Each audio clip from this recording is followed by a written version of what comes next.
eu sou o Lucas. Você está assistindo O Efeito Casal. Meus amores, hoje iremos reagir todas as vezes que o vilão estava certo. Seria certo em quê? De séries, filmes, essas coisas? É, os vilões têm série, filme, essas coisas. Em algum momento tinha algum vilão que tinha certa razão em alguma coisa, né? E é de qual canal? É do canal Jaxis, tá ligado? Primeira vez que a gente vai reagir a esse canal, tá? Inclusive, o link do canal original vai estar na descrição, se você quiser assistir os vídeos dele na íntegra, beleza? Aproveita, deixa o like aqui, se inscreve no canal se você não for inscrito, confere a descrição que tem o link de todas as nossas redes sociais, canais e Twitch, beleza? Agora, bora reagir. Vamos. Todo herói acredita estar fazendo a coisa certa, mas isso não significa que o vilão esteja sempre errado. Porque por trás de algumas das piores atitudes existia um argumento difícil de ignorar, uma verdade que fazia sentido, mesmo vindo da pessoa errada. E hoje nós vamos conhecer 5 personagens que, por mais difícil que seja admitir, estavam certos. Começando pelo Tai Lung. Então, é assim que vai ser. Olhando mais a fundo a história dele, Pô, cara, ele parece tu não assistiu Kung Fu Panda comigo ainda, né? Eu não assisti. Pô, cara, esse filme é bom pra caraca. apenas alguém que recebeu um não e resolveu descontar sua frustração em todo mundo. E bom, foi praticamente isso mesmo. Mas existe um detalhe importantíssimo nessa história. Tai Lung nunca escolheu esse sonho sozinho. Foi Shifu quem passou a vida inteira fazendo ele acreditar que aquele era o seu destino. Shifu acreditava nele. Disse que ele estava destinado à grandeza. Desde pequeno, Tai Lung foi criado como filho de Shifu. Ele dominou os 1000 pergaminhos do Kung Fu, treinou até não aguentar mais, e fez tudo acreditando que um dia seria escolhido como dragão guerreiro. Só que quando esse momento finalmente chegou, Oogway olhou pra ele e simplesmente disse não. Ele enxergou a escuridão dentro de Tai Lung antes de todo mundo. O problema é que ninguém havia preparado o cara pra essa possibilidade. Durante anos, Shifu ensinou Tai Lung a lutar, ensinou ele a vencer, ensinou que todo aquele sofrimento seria recompensado no final. A única coisa que ele nunca ensinou foi como aceitar uma derrota. E quando Tai Lung olha para o próprio mestre, esperando algum tipo de apoio, O que você fez? Nada! foi exatamente ali que toda aquela expectativa virou raiva. Como não posso? Quem encheu minha cabeça de sonhos? Quem me fez treinar até meus ossos quase se partirem? Quem me negou o meu destino? E aqui fica difícil dizer que ele estava errado. Foi Shifu quem colocou aquele sonho dentro dele. Foi Shifu quem transformou o título em toda a identidade do próprio filho. E depois de fazer Tai Lung acreditar que ele nasceu para aquilo, simplesmente ficou em silêncio quando tudo foi tirado dele. Diga-me o quanto se orgulha, Shifu! Diga-me! Essa cena mostra que Tai Lung não queria apenas o título. Imagina, tu nasce... Quando a gente nasce, galera, e começa a entender as coisas, a gente é moldado Pelos pais. pelos pais. Aí teu pai fala que tu, sei lá, faz você acreditar veementemente que tu vai, sei lá, Seguir a- acontecer tal coisa. Seguir a carreira militar, por exemplo. É. Aí tu vai lá, se alista e recebe um não. Você Mas não- teu pai garantiu que você ia que você ia. conseguir. Você cresceu sabendo, não, eu vou. E recebe um não. Aí, tipo assim, pô, tudo bem. Uma decepção. É, no caso ali, ele não aprendeu a receber um não, tá ligado? Esse foi o problema. Por isso que é bom dizer não pros seus filhos às vezes, sabe? Ele queria que o próprio pai reconhecesse tudo o que ele havia feito. Agora, isso justifica atacar o vale inteiro? Óbvio que não. O cara recebeu um não e decidiu iniciar uma guerra. Mas Pois quando é. ele responsabiliza o Shifu por ter criado aquela obsessão, Mas o fato de responsabilizar o Shifu por plantar isso no coração dele, de certa forma, sim. Tai Lung estava completamente certo, porque sim, foi ele quem escolheu o que fazer com aquela dor. Mas foi Shifu quem passou a vida inteira fazendo seu filho acreditar que sem o título de dragão guerreiro, ele não seria ninguém. Não quero suas desculpas. Quero o meu pergaminho. Mas se Tai Lung estava disposto a lutar contra o próprio destino, o próximo personagem é um destino que ninguém consegue evitar, a própria morte.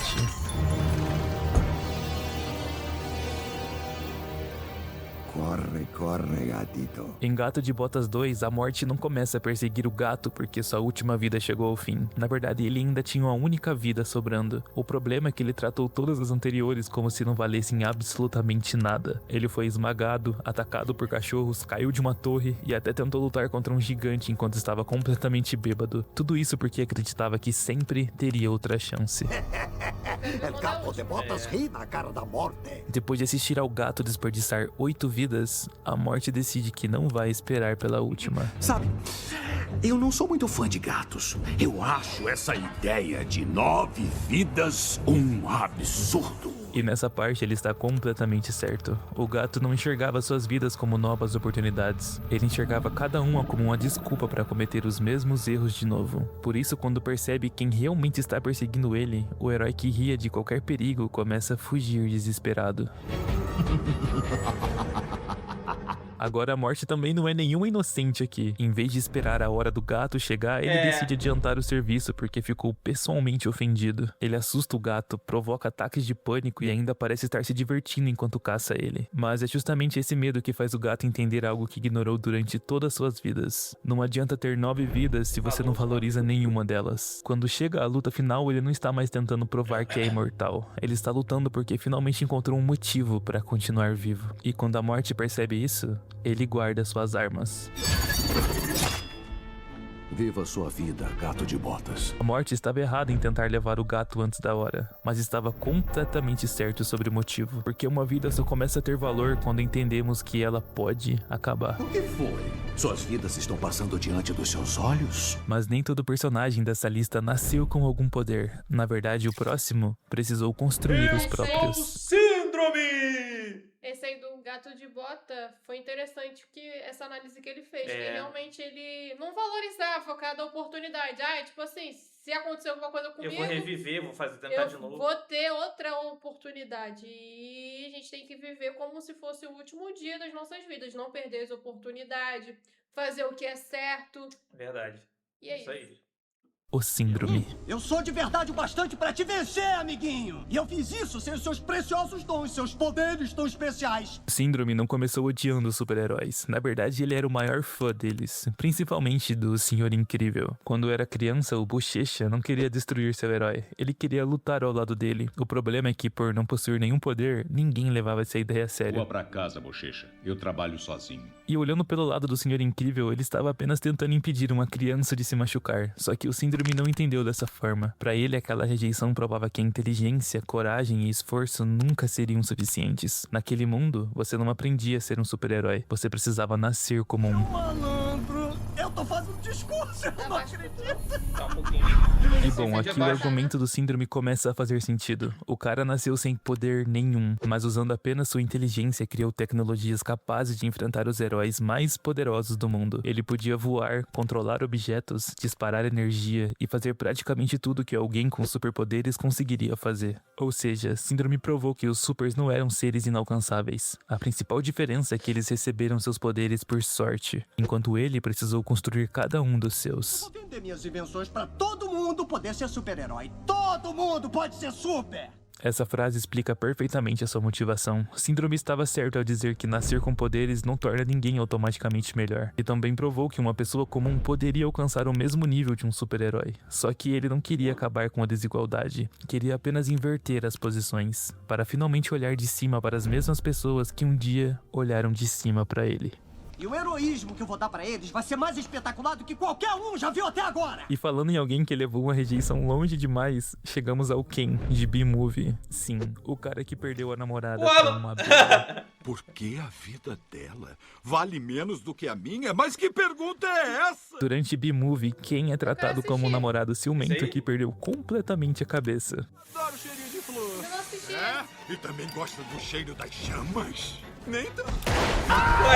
E bom, tentar queimar uma abelha dentro do banheiro realmente não ajuda muito na defesa dele. Mas olha a situação pelo ponto de vista do cara. Ken era mortalmente alérgico a abelhas. E a sua namorada, Vanessa, simplesmente decidiu acolher uma dentro de casa. Depois ela começa a cancelar os encontros com ele para ajudar Barry, uma abelha, a processar toda a raça humana. Meu Deus do céu. Ela mesma abelha? É assim, hein? Eu tô ajudando ele a processar a raça humana.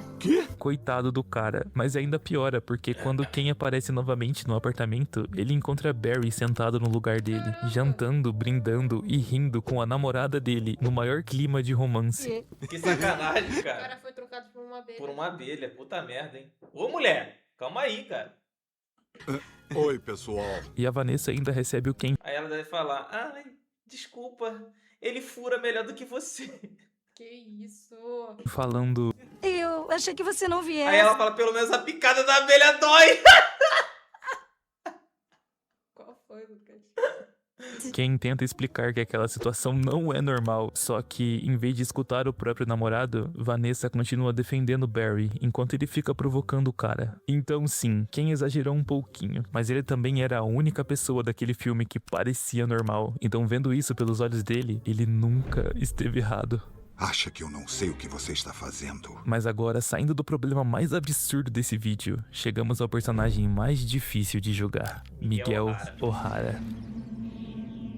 Nem sempre gosto de fazer o que é preciso, mas sei que só cabe a mim fazer. O Miguel O'Hara não quer destruir o multiverso, e pra ser sincero, ele nem é exatamente o vilão dessa história. Tudo o que ele faz é uma tentativa desesperada de impedir que outro universo desapareça. Miguel já tentou mudar a história de uma realidade para viver ao lado da família que nunca teve, e o resultado foi assistir aquele universo inteiro desaparecer. E bom, você já conhece essa história porque eu tenho outro vídeo aqui no canal falando exatamente sobre isso. O importante é que, depois dessa tragédia, Miguel descobriu os chamados eventos canônicos, momentos que precisam acontecer na vida de todo Homem-Aranha. Eventos canônicos são as ligações que mantêm as nossas vidas unidas. E o próximo evento na história de Miles seria justamente a morte de um capitão, seu próprio pai. É óbvio que o Miles não aceita isso. Ele não quer e não vai assistir ao pai morrer só porque alguém disse que aquilo precisa acontecer. Mas o Miguel não está pensando apenas em uma pessoa. Ele está pensando Homem-Aranha perde alguém. A tia May, o tio Ben. em todas as vidas que podem desaparecer se aquele evento for interrompido. Você pode escolher entre salvar uma pessoa e salvar um mundo inteiro. Todos os mundos. E é aqui que fica difícil dizer que o Miguel está errado. Ele não criou essa teoria porque gosta de ver pessoas sofrendo. Ele criou porque já tentou salvar sua própria família e viu uma realidade inteira pagar o preço pela escolha dele. Além disso, quando Miles salva o capitão na dimensão do Homem-Aranha indiano, aquela realidade também começa a entrar em colapso. Talvez exista outra explicação para aquilo. Talvez Miguel esteja completamente errado sobre os eventos canônicos, mas o Miles também não tem nenhuma prova de que está certo. Então, na ponta do lápis, de um lado temos um cara que já viu um universo inteiro desaparecer depois que tentou mudar o destino. Do outro, temos um adolescente dizendo que vai dar um jeito. Pro Miles, a escolha é simples: salvar ou abandonar o próprio pai. Mas pro Miguel, a escolha é completamente diferente. É perder uma pessoa ou correr o risco de perder um universo inteiro. E se existir a menor possibilidade do Miguel estar certo, Miles não está apenas tentando salvar o seu pai. Ele está apostando bilhões de vidas, sem saber o que vai acontecer caso esteja errado. Vai lançar o terceiro filme desse aí. E agora eu quero saber, qual desses personagens Então, você aí a gente não sabe o que acontece depois, que acaba. Caraca. acha que tinha mais razão? E principalmente, você arriscaria um universo inteiro pra salvar alguém que ama? Comenta aí embaixo o que você faria no lugar do Miles. Se gostou do vídeo, deixa o like e se inscreve no canal pra me ajudar a chegar aos 5.000 inscritos. Tamo junto e até a próxima. Fui. Tu não quer ficar sem ela. Bom, meus amores, curti o canal, curti a análise dele, né, em relação aos vilões. E se a gente parar pra pensar, realmente tem fundamento, tem razão em algumas coisas que ele falou.